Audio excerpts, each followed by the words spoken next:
अस्सलाम वालेकुम, मैं शाहिद हुसैन हूँ। अहमद शेर जज साहब मेरे साथ मौजूद हैं। जज साहब, आपका बहुत शुक्रिया। आपके पास लाहौर में केस है, उसके लिए लोग फिक्रमंद है, और एक तवील अरसे के बाद आपने हमें टाइम भी दिया, और खुद भी आज भी एक्टिव नजर आया आपने अपने यूट्यूब चैनल पे। सर, बड़ी पेशरफ्त हुई है इस दौरान। आप ज़ाहिर नजर तो रखे होंगे, लेकिन बहुत ज्यादा पेशरफ्त हुई है। लोग आपसे कानूनी तौर पर जानना चाहते हैं कि इन चीजों का क्या फायदा हो सकता है। एक तो ये है कि जो लाहौर वाला केस था, उस पे ट्रस्ट किया जा रहा था, या उस पे उसको को दारोमदार समझा जा रहा था कि उस केस की वजह से यहाँ कराची में जो केसेस हैं वो खराब हो सकते हैं। तो तकसीब निकाह वाला मामला यहाँ हो चुका है, उसमें जो तफसील रखी गई है सामने, वो तो नाकाबिले बयान है, यानी कि एक दुख भरी दास्तान है जो अदालत के सामने रखी गई है। दूसरा, बच्ची ने 164 का बयान जमा कराने के लिए लेने के लिए अदालत से खुद रजू किया है, खुद अदालत आई। तो पहले तो आप 164 के बयान का बताइएगा कि इस वक्त क्यों जरूरी है, लोग जानना चाहते हैं। क्या उसका कोई फायदा हो सकता है, या महज सिर्फ एक अदालती कार्रवाई होगी, उसका कोई फायदा नहीं होगा, मुल्जमान सजा से बच जाएंगे, तो ये सिर्फ वक्त या टाइम पास हो रहा है? बहुत शुक्रिया शायद भाई। देखें, पहले ना लोगों के लिए समझना ज़रूरी है कि इस वक्त 2 तरह की कार्रवाइयाँ चल रही हैं। एक हमारी दीवानी कार्रवाई जिसको सिविल कार्रवाइयाँ कहते हैं, और दूसरी चल रही है फौजदारी, जो क्रिमिनल केस चल रहा है। अच्छा, क्रिमिनल जी जी। केसेस के अंदर ये जो 164 का बयान है ना, ये हमारा ज़ाब्ता फौजदारी के अंदर आता है। ये आपको ज़रूरत पड़ती है क्रिमिनल केस के अंदर। क्रिमिनल केस के अंदर 164 के बयान की बड़ी हैसियत होती है।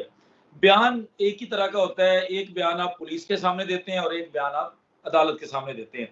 अदालत के सामने जो बयान है वो 164 में चला जाता है, और जो पुलिस के सामने होता है वो 161 होते ही ज़ाब्ता फौजदारी। अब चूंकि कानून, हमारी जजमेंट्स और जो एक प्रैक्टिस होती है उसके मुताबिक जो 161 का बयान होता है ना, वो चूंकि पुलिस वगैरह के सामने होता है तो उसकी कानूनी हैसियत ज्यादा नहीं समझी जाती, वो ठीक नहीं माना जाता, क्योंकि उसके अंदर चांसेस होते हैं कि वो अंडर इन्फ्लुएंस है। क्योंकि पुलिस या कोई भी एजेंसी है, अगर उसके सामने आप बयान देते हैं तो उस बयान को अंडर इन्फ्लुएंस कंसिडर किया जा सकता है। उसके अंदर ये आंसर हो सकता है कि पुलिस या उस इदारे, जो भी इन्वेस्टिगेटिंग एजेंसी है, उसके जेर असर वो बयान दिया जा रहा है। लेकिन जो दूसरी तरफ 164 का बयान होता है वो होता है अदालत के अंदर, उसको फाइनल कंसिडर किया जाता है, क्योंकि वो अदालत के सामने है, और अदालत ही वो फोरम है जिसने सजा और जजा का फैसला करना है। अब इस मुकदमे में ये नॉर्मली जितना भी हमारा इस तरह का अगवा से रिलेटेड, या किसी को कोई किसी को अगवा कर लिया जाता है, किसी को किसी के अंडर रखा जाता है, उसका इन्फ्लुएंस होता है, तो वो उसके बयान से क्लियर होना होता है कि वो बनता है मामला या नहीं बनता। इस बच्ची का बिल्कुल। अगवा हुआ 16 अप्रैल को, और 16 अप्रैल को अगवा के बाद इस बच्ची को 26 अप्रैल 2022 को लाहौर की अदालत के अंदर पेश किया गया, मॉल्टन में, जहां बच्ची का एक 164 का बयान रिकॉर्ड किया गया। उसी 164 के बयान को आज तक उसका राग लापा जाता था कि जी वो एक एक बयान है जो अदालत के अंदर बच्ची ने अपनी आजादाना मर्जी से दिया था। उससे पहले तफ्तीशी एक उस वक्त भी सईद तहीम था, उनको जनाब 161 का बयान दिया था। उसके बाद कराची के अंदर आके फिर डीएसपी शाहानी को 161 का बयान दिया था, फिर सिंध हाईकोर्ट के अंदर बयान दिया था। तो उन बयानात की वजह से इस सारे मामले को सैबोटाज किया जाता था।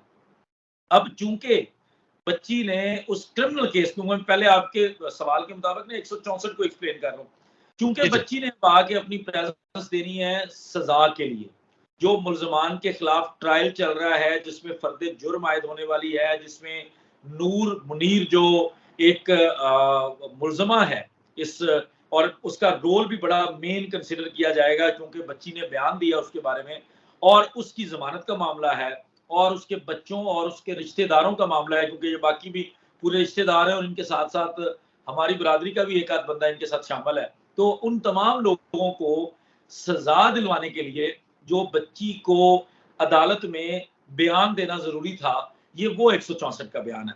अब चूंकि दीवानी प्रोसीडिंग, जिसको मैं बाद में एक्सप्लेन कर दूंगा, कि जो जो फैमिली कोर्ट के अंदर बच्ची की तरफ से निकाह का एक दावा दिया गया है, जो निकाह खत्म करने के लिए तकजीब निकाह, जो पहले बड़ा आता था कि जी खुला का क्यों नहीं दावा दायर कर रही, वो तकजीब निकाह का क्यों नहीं दायर कर रही, वो बयान क्यों नहीं दे रही, तो वो मैं आपको थोड़ा सा उसका बैकग्राउंड भी बता दूंगा कि वो कितने घंटे लगे हैं बच्ची को अपने लॉयर्स को एक्सप्लेन करने में। ये सारी चीजें अच्छा। एक्सप्लेन करने के बाद जाके वो दावा तैयार हुआ है, और वो सारी चीजें बच्ची की मेमोरी से रिलेटेड है। वो जो 103 सफ़े बनते हैं तकरीबन, जिसके ऊपर सिर्फ वो दावा है जिसके एनेक्सेस मैं आपको नहीं अभी बता रहा हूँ, एनेक्सेस मिला के तो बहुत बड़ी फाइल है। सिर्फ जो दावा लिखा गया है ना वो जैक्टिटेशन का, जिसके अंदर तकजीब मांगी गई है निकाह की, जो एक बोगस निकाह है जिसमें 18 साल लिखा गया, रजिस्टर्ड भी नहीं है, तो उसको पूरा एक्सप्लेन किया बच्ची ने इवेंट्स वाइज, और वो अपनी मेमोरी लाइन के ऊपर चलती रही, और वो कितने घंटे लगे वो भी मैं आपको बताऊंगा। अच्छा, 164 के बयान के लिए अब जरूरी ये था कि अगर आपने मुलजमान को सजा दिलवानी है, अगर मुलजमान को आपने वाकई ही कानून के शिकंजे में लेके आना है, तो बच्ची एक स्टार विटनेस थी, बच्ची के आने के बगैर ये मुमकिन नहीं था। अब जब बच्ची ने रिकवर कर लिया अपने उस ट्रॉमा से, 9 महीने बाद वो अपने घर वालों के पास गई, उसके बाद वो तकरीबन 4-5 माह अपने माँ बाप के पास रहकर कंफर्टेबल हुई, और उस 4 माह के पूरी रिकवरी के अंदर बच्ची ने रियलाइज किया कि अब आई एम रेडी, मैं हर चीज को एक्सप्लेन कर सकती हूँ, हर जगह जहां भी जरूरत हो मैं वहां जाकर खुद अपना मौकफ जो है वो पेश कर सकती हूँ और अदालतों को सेटिस्फाई कर सकती हूँ कि मेरे साथ जुल्म हुआ और किस तरह का जुल्म हुआ, जुल्म किस किसने किया, कहाँ कहाँ पर ये जुल्म किया गया, क्या क्या तरीकेकार अपनाया गया, किस किस बंदे को कितनी सजा मिलनी चाहिए, ये सारी चीजें उस बच्ची ने अपने उस 164 के बयान से आगाज करना है। बाद में शहादत होगी, बच्ची का एग्जामिनेशन इन चीफ भी रिकॉर्ड होगा, बच्ची के ऊपर जिरा भी होगी। ऐसा नहीं है कि मुलजम को राइट नहीं मिलेगा, उसको भी पूरा इख्तियार दिया जाएगा कि उसका वकील आए, वो बच्ची को उसके मौकफ को गलत साबित करने की कोशिश कर ले, बच्ची के ऊपर जिरा करना चाहता है कर ले, वो उसको मौका मिलेगा। तो ये वो इब्तदा है जिसके लिए उसको जरूरी था। सेकेंडली, आपको पता है 164 का बयान लाहौर वाला, सिंध हाईकोर्ट के अंदर बयान, 161 का लाहौर में, कराची में, और फिर चाइल्ड प्रोटेक्शन सेंटर के अंदर जो सईद रिंद साहब ने बड़ी फुर्ती से बयान लिया था बगैर अदालत की इजाजत के, फौरी तौर पर जब बच्ची को हमने यहाँ से भिजवाया था लाहौर से कराची, उन तमाम बयानात को और बशमूल इनके जो मीडिया के ऊपर बच्ची के बयानात हैं, जो स्टेटमेंट्स हैं, जो वीडियोस की सूरत में है, रिकॉर्डिंग्स की सूरत में है, उन तमाम चीजों को झुटलाने के लिए बच्ची का एक मौकफ आना था, और वो आज के दिन में एक तफसीली मौकफ आया है जो तकरीबन 12 सफात पर है, जिसके अंदर 1-2 एफिडेविट्स हैं, बाकी तमाम सफात के अंदर बच्ची ने एक्सप्लेन किया है कि किस तरीके से ये कैसे मेरे साथ सब कुछ हुआ, और वो अपने साथ हुए के ऊपर इंसाफ भी मांग रही है, और उन लोगों को जो लोग जिम्मेदारान हैं उनको सजा दिलवाने के लिए भी उसके अंदर गुजारिश कर रही है। और ये टोटल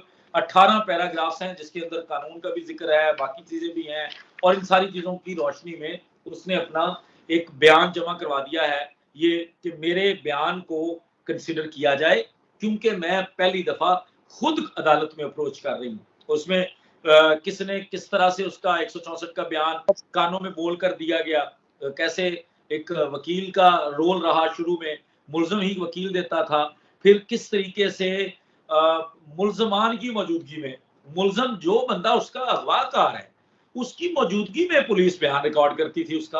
अब आपके सामने जो आपको अगवा करने वाला बैठा हो और आपको बयान मांगा जाए तो आप कैसे उसके खिलाफ बयान दे सकते हैं। तो ये सारी चीजों को उस बच्ची ने एक्सप्लेन किया है अपने 12 सफात के अंदर, और तमाम चीजें आज अदालत के अंदर जमा करवा। अच्छा।